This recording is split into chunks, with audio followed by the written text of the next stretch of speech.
Hi there, Facebook, and bye there, Cleveland, and goodbye to you, LeBron, in Cleveland, I'm assuming. I think we just saw the end of the Cleveland Cavaliers as we knew and sort of loved them, and the end of LeBron's days effectively in Cleveland his second time around. I don't know, Philadelphia, that's my guess next year. He just doesn't have enough help. I really thought that the King would figure out a way to win that game. I'm about to unleash my early, knee-jerk, over-emotional gut feelings ahead of tomorrow's Undisputed, 9:30 to noon Eastern on Fox Sports 1. But first, as you settle in, a quick cameo from our daughter, our little Maltese, year and a half old, Hazel, the fiercest but most lovable Maltese this side of Malta. Boy, she doesn't want anybody to come near this house, come near her mom. Terror is little Hazel. Here, her mom, Ernestine, hands her over. She's been watching LeBron. Thank you, thank you, thank you, thank you. Now I'm good. Hey, say hi to Facebook. Look, Hazel, look. Look, look, look. Hazel, look. It's Facebook. Hi. Hi, Facebook. Hi. I know. She kind of fell asleep. Late in the game, she just thought it was over after 3 quarters. And the truth was, it probably was. So, gut feeling. What did I just witness, so to speak? Not enough King. Look, this boiled down to the fact that on one end of the floor, Kevin Durant insisted on guarding LeBron James every time down and did a reasonable job of guarding LeBron James. I know there were occasional switches, but Kevin took him a lot. Kevin bothered him a lot, bothered him at the rim a lot. It was a weird night for LeBron. Usually, he's much better than that from distance. I only remember him making one outside the paint shot all night, I think, and it was the late 3 where he got the switch and then he was basically left wide open at the three-point line after the fake. And to his credit, he calmed down, sat down, followed through like it was a free throw, and he made it. And at the moment, it was a pretty big shot that barely kept Cleveland afloat. I think, and I could be wrong, I don't have a box score, I don't have a shot chart off the top of my head, knee jerk. I don't remember LeBron James making one other shot outside the paint, which is unusual. He has improved in year 15 from distance as much as any player I have ever seen, ever witnessed. And tonight, in front of the home crowd, he needed to detonate with just a couple three threes earlier than that late 3. Some jumpers. Remember the fadeaways? What did he hit, like 8 in a row against the sorry Raptors? My partner on Undisputed, LaShannon Sharp, sitting across from me tomorrow, 9:30 to noon Eastern on Fox Sports 1. Continues to say, oh, that fadeaway, Jordan-esque, indefensible. I just, A, I didn't see many tonight, and B, he just could make nothing from distance. And this was his night. This was his stage. This was his moment to make this a series. And instead, just as happened last year in Game 3, Kevin Durant took the game over on both ends of the floor. Kevin Durant scored 43 points. And I forget, let me look at mine. I just scribbled these notes down. Hang on. What was he? Kevin wound up with 43 on 6 of 9 three-point shots, 15 of 23 shots from the field. That's just extraordinary. 7 of 7 from the free throw line, 13 rebounds, 7 assists, higher than usual for Kevin, and he threw in a steal. He usually blocks a couple shots, did not, but he bothered 4 or 5 of LeBron's at the rim. LeBron scored 33 points, so 10 fewer, 13 of 28 shots. Just so he missed 15 shots. Kevin only missed 8. LeBron went 1 for 6 from 3, but he did have 10 rebounds, 11 assists, as per usual. I predicted a triple-double, but I thought he'd score 45, and he scored 33, and Kevin scored 43. And that was the basketball game. Because what was driving me craziest, hang on, my daughter now has my ink pen. Hazel, don't. No, come here. You don't want that. Hang on. Thank you. Sorry. She didn't want to chew up my ink pen. She'll get ink all over her mouth, and then God knows what. Ernestine, it'll be my fault. My wife. Hazel, come on. Psst. Hang on. Ernestine, could you get her, please? Thank you. Sorry. Okay. I want her, then I don't want her. So, here's the bottom line. Ernestine, thank you. Hazel revved up. Here's the bottom line. What was driving me craziest is that once upon a time, LeBron James was a big-time defensive basketball player. First team all defense. 6 times he's been named first team. The last 2 years, he plays little to no defense. So many times tonight, he was just sort of caught looking, drifting, standing, watching yet another Golden State Warrior dunk. And it wasn't always his fault, but at least in the Indiana series, he would just play that one-man zone defense underneath the basket, and at least he would bother people at the rim. Tonight, he would just kind of drift and rest on defense. But occasionally, he would take Kevin Durant as Kevin brought the ball up, but driving me nuts, because I did pick the Cavaliers to win tonight, was that LeBron would then, as soon as they came to pick, he would just willingly, casually just give up Kevin Durant to whoever came over, Kevin Love, who knows, whoever drifted over, whoever was guarding, obviously, the man who was picking. And LeBron contested Kevin Durant very few times tonight.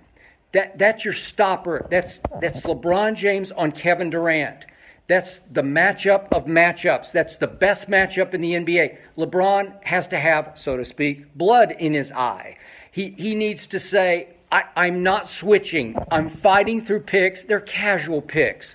They're sort of half-speed picks. Just fight over the top. Just say, no, I got him, and I'm going to take him out of the game. This is our game. This is for the series. This is it. You owe your team from that childish meltdown, LeBron, at the end of regulation of Game 1 in Oakland, crying over the spilled milk, throwing the tantrum on the bench pre-overtime, basically throwing in the mental towel, pouting early in overtime, wouldn't shoot, refused to shoot for the first 2:26 of the overtime, then tried 4 half-hearted shots and missed all 4. That was the game to steal. That would have made Golden State play uphill the rest of the series. I thought it would be a 7-game series. Silly me. Forget about that. I mean, unless you're going to tell me the Kings going to lead them back from 3-0 down, no, not going to happen. Obviously, Golden State is better as a basketball team than the Cleveland Cavaliers, but LeBron is by far the best player on the court until tonight. I said today on Undisputed, again, 9:30 noon Eastern on Fox Sports 1, well, LeBron has reemerged as the best player. After Kevin Durant had his little meltdowns, not really on the sideline, but just his disappearing act against Houston, I just said, okay, I back off. I say what I see on TV. If I see Kevin Durant run from the basketball late in the games against Houston, what was it, games? I'm losing track. 3 and 4 and 5. Kevin was awful. And yet he reemerged tonight when the stakes were highest in the King's Palace in Cleveland, Ohio, as the best player on the planet. What a display. He took LeBron on defense, and he took over the game on offense. He was virtually unstoppable. And just as he did last year in LeBron's face, at least LeBron was guarding him on that play, he shot a dagger 3. This one was from even farther out. This one's on Rodney Hood. And by the way, Did Rodney Hood show up and show out tonight? Wow. I called out his coach Ty Lue for divulging yesterday, for volunteering to the media, oh, I'm going to play Rodney Hood tomorrow night. Why tell everybody? Why put all the pressure on that kid? He's 25 years old. He's never been in the spotlight before. He's a good player, man. He used to bedevil my Spurs. He can stroke it from three, and he's 6'8", like a 7-foot wingspan. He can defend, too.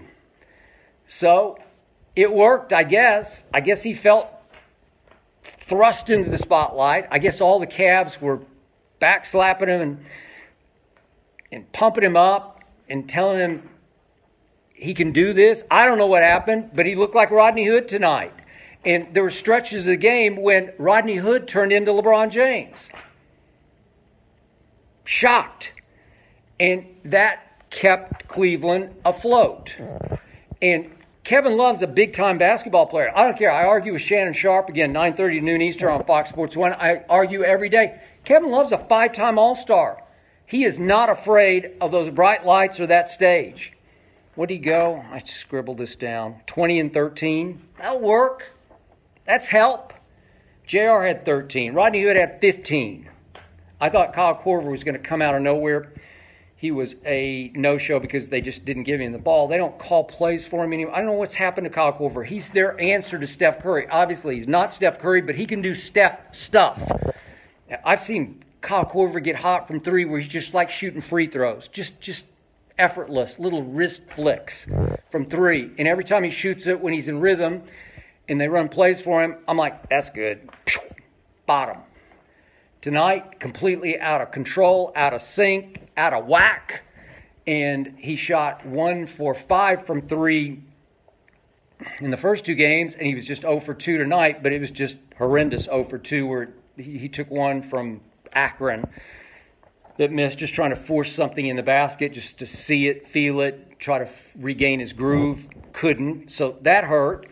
But on a night that Steph Curry couldn't buy a basket until he finally hit a late, wide-open three-point shot 1 for 10 from three. What was he, 2 for, I don't have it in front of me, maybe 2 for 14 from the field, had one little scoop late layup. But on a night where Steph was anything but Steph, and on a night that Steph fell out of the MVP lead in these finals, you got to beat him. Obviously, pre-KD, I'll give you this, Shannon Sharp. Pre-KD, if Steph has a night like that, trouble, man. They're going to have a hard time winning, especially at Cleveland. Clay wasn't much of a factor either. What did he make? Couple threes. Steph and Clay combined 3 for 15 from three. Wow. You should win that game, King. You should just win it. But when it was clear it was going to be Kevin's night, LeBron James has to say in the sideline huddle, I got him. I'm going to take him out of the game. Well, where did all this switching start? Let's switch everything. Baloney. The basketball I started covering in the 70s, the 80s, the 90s, they fought over picks. They played physical basketball. They played football basketball. You got your guy, and nobody's going to pick you off. Nobody. Just fight through the pick. Fight over the top. If you got your guy, you got your guy. And if Michael Jordan said, I'm going to lock so-and-so up for the game, he just go lock him up. Trust me, there's no picking involved.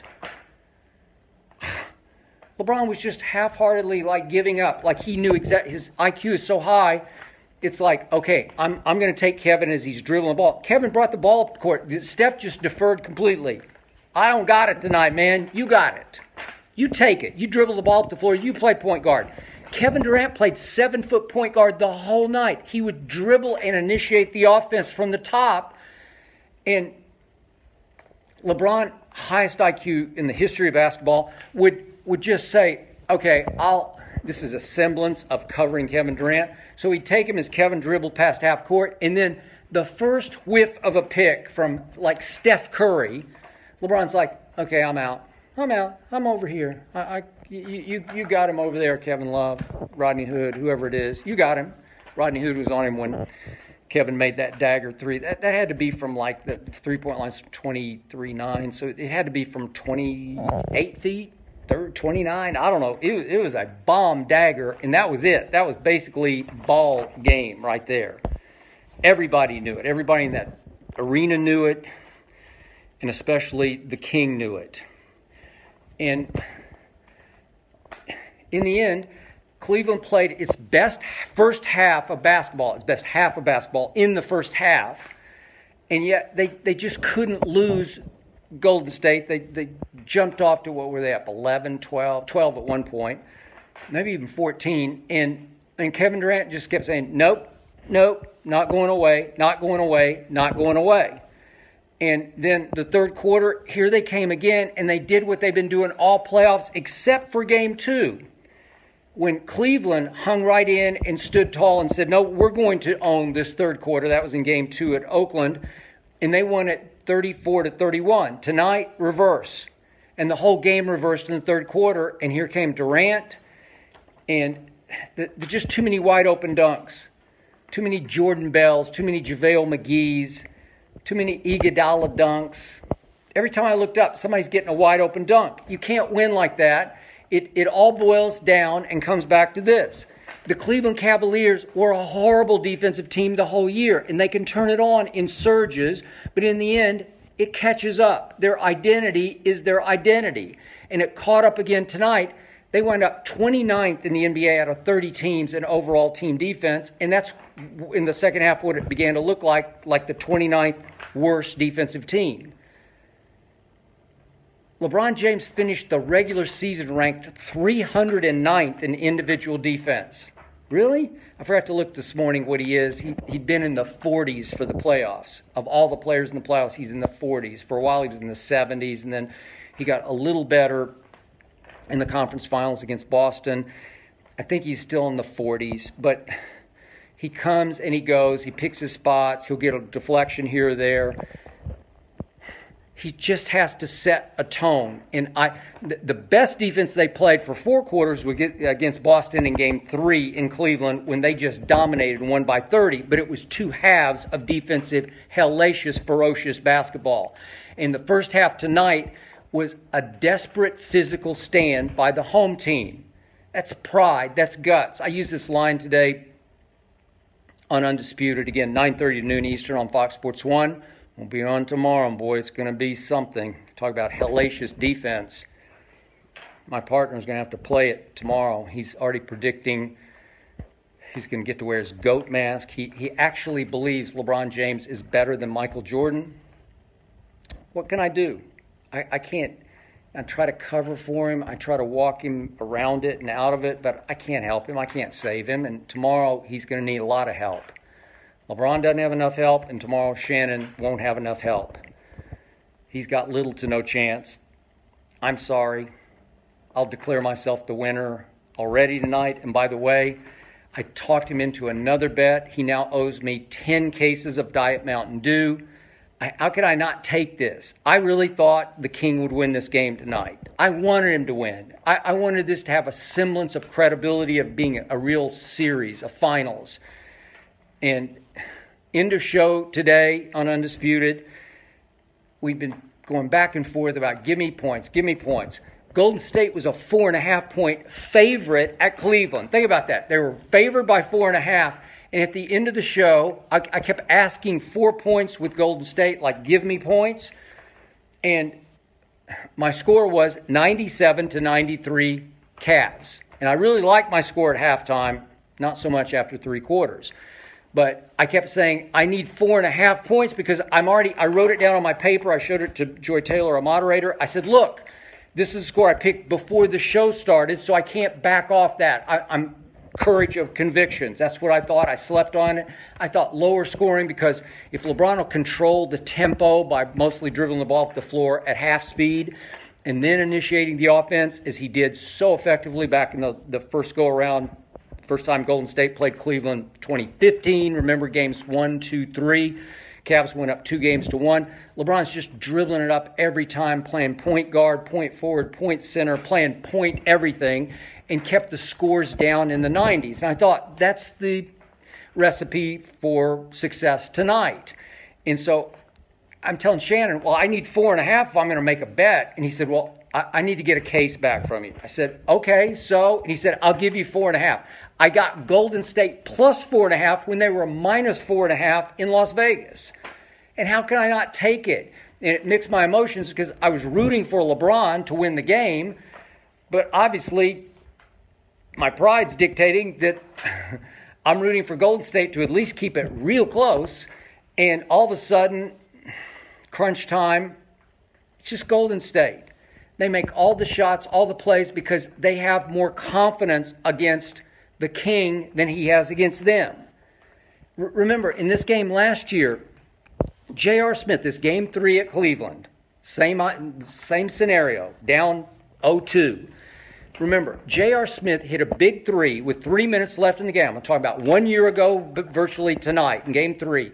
J.R. Smith hits a 3 with 3 minutes left that puts the home team, the Kings team, the Cleveland team, up 6. So they're up 6 with 3 minutes to go. Does Michael Jordan close that deal at home? Man, I think so.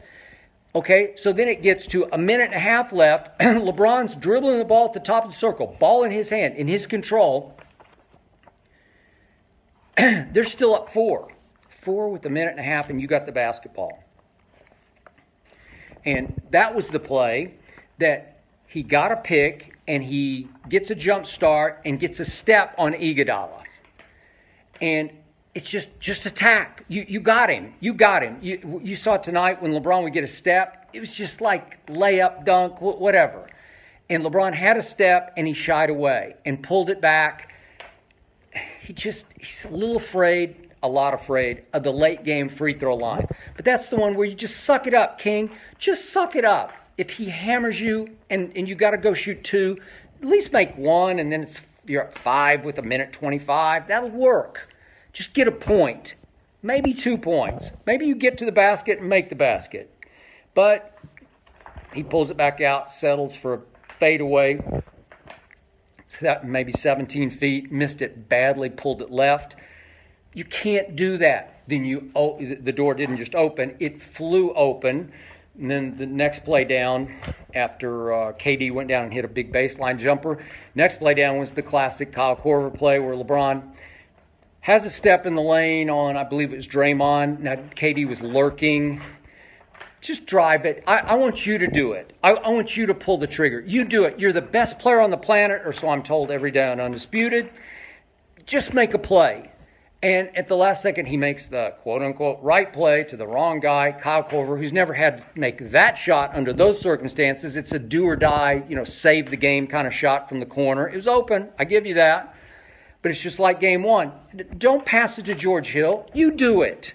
George Hill was with my Spurs for 3 years. He's on 2 teams that got eliminated in the first round and a third team that got swept by Phoenix, and Goran Dragic got swept in the second round of the playoffs. I just never loved George Hill. I just don't love him. And I said it the day the trade was made.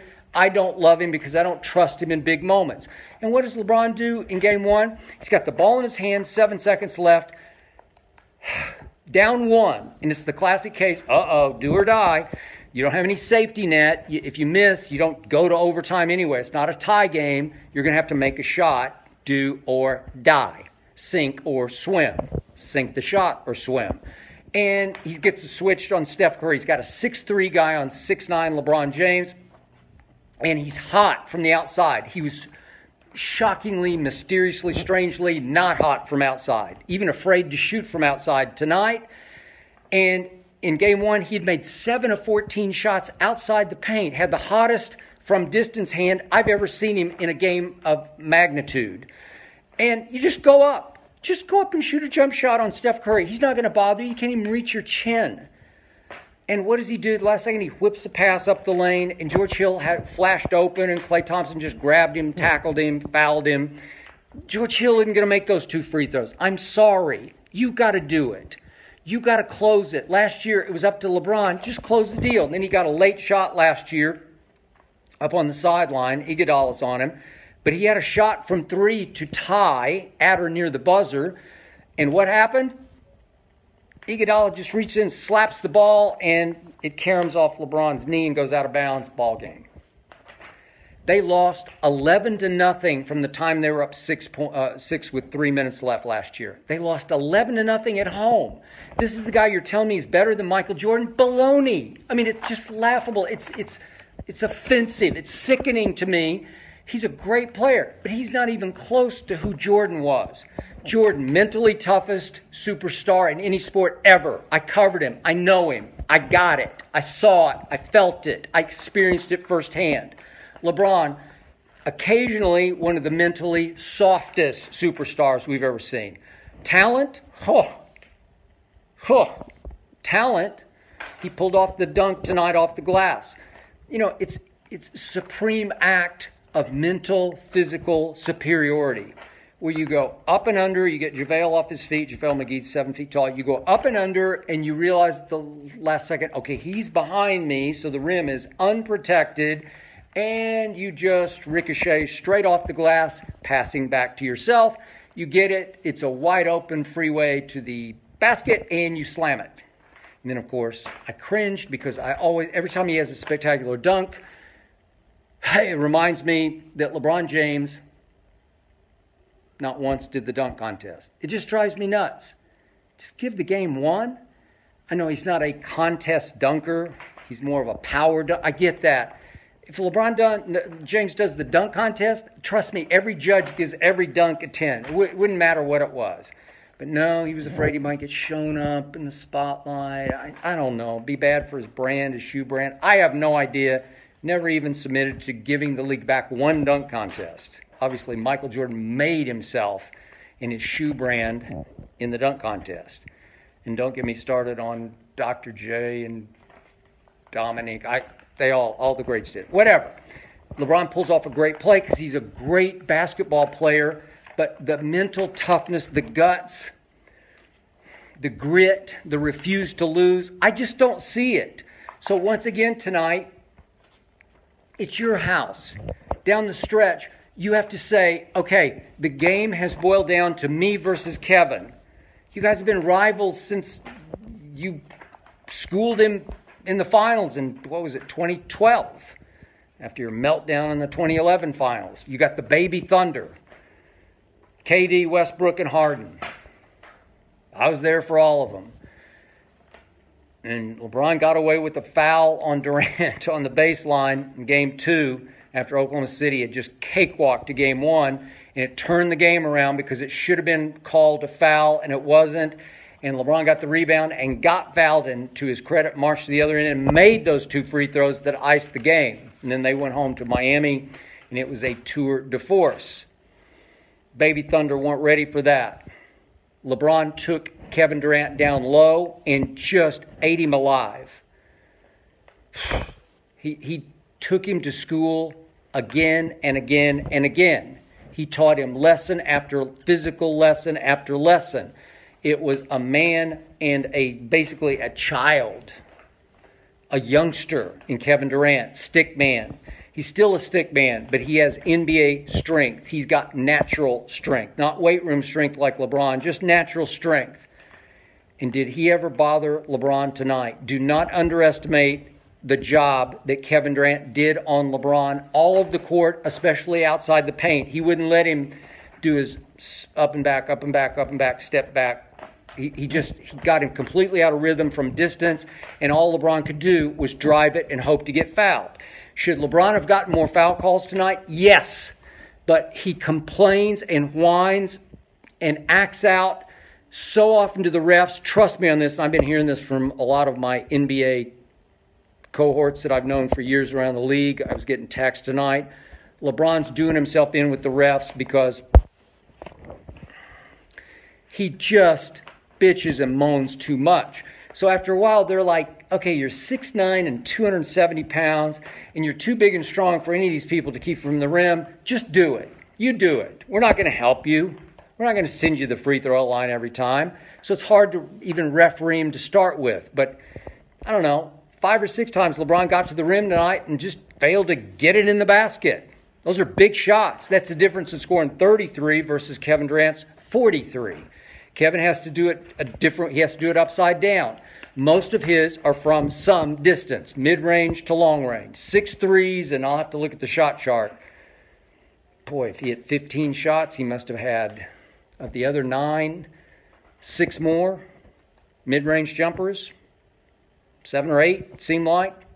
Did he have any dunks? I don't remember. Did he have a couple little inside up and under shots? I think so. I'll look. I'll have it tomorrow on Undisputed by the time we tip off 6:30 this time, 9:30 Eastern. I'm in Los Angeles. But in the end, it's just those two mano a mano. And once again, I thought the torch got passed last year. And I'm sorry, but I'm going to have to tell Shannon Sharp, I'm going after him tomorrow. I'm going to go after him. Because when the stakes are highest, when the chips are pushed into the middle of the table in the do-or-die finals game, Kevin Durant was the best player on the planet. Was he not tonight? That was just tour de force, start to finish. Offense, defense, Kevin Durant. LeBron had enough help to win, but down the stretch, there just wasn't enough LeBron. I'm sorry, it just wasn't. Kevin took it over, and LeBron took it on the chin. So, in the end, it's sad, but this is going to be a sweep. I just don't feel... LeBron threw his teammates under the bus the other day, yesterday, when he was asked about the meltdown before overtime of Game 1. And he said, how much more, I'm paraphrasing the quote, but it's how much more do I have to pick up teammates? As if he's been carrying them all year. We all know he has carried this team, obviously, but you can't say it publicly because you just burn the bridge, the emotional bridge, the connection with your teammates. And I think this team will throw in the psychological towel the way LeBron did before overtime of Game 1. And I think this could be a Golden State victory parade on Friday night. I hope I'm wrong about that, but that's my gut feeling, is it's just going to be a victory parade right down Main Street in Cleveland, superhighway to the basket. That's the end of LeBron in Cleveland. Again, my educated guess, my gut feeling is he's got to go to Philly. He's got to stay in the East. This is long shot stuff, but I just have this weird feeling that Colangelo is going to get jettisoned after his burner account fiasco. I just wonder, would Greg Popovich take the GM job? I'm a big Spurs fan, but it felt like Popovich burned his bridge with Kawhi Leonard. And would R.C. Buford sort of expedite, grease the skids, encourage this for Popovich, who was a GM before he became a coach, that he would take over the GM ship in Philly for Brett Brown, who's an assistant to Popovich. They're close friends. Be a good 1-2 punch, clearing the way for Ime Udoka to take over the Spurs. I'm a big fan. He should have been a head coach 3-4 years ago. Stud. So he takes over the Spurs. Would LeBron love it if it's Popovich and Brett Brown in control? I think he would. Of course, LeBron wants to be in control. East, still the lesser of the conferences anyway. And that just makes the most sense to me. Up and coming, on the verge team. You could win the East, get back to a 9th finals, and just hope you got enough nuclear firepower with, obviously, Embiid and Ben Simmons. And if you could keep your array of sharpshooters, keep Redick, Bellinelli, Ilyasova, maybe you'd have enough you'd be a little better off than Cleveland. So maybe that would work. But it's sad that LeBron has failed so many times in so many big spots when Golden State was so gettable in Game 1. Golden State was gettable and beatable tonight. Cleveland is much more physical than Golden State. Cleveland has been dominating them on the backboards, and they did it again tonight. They won by 10. They were up 12 at halftime, and they won the boards by 10. Tristan Thompson was everywhere inside, whirling dervish, creating havoc for Golden State. Larry Nance played his tail off. LeBron had enough help to win tonight. But Kevin Durant was the king. in the King's house. Kevin Durant, once again, laid claim to best player on the planet.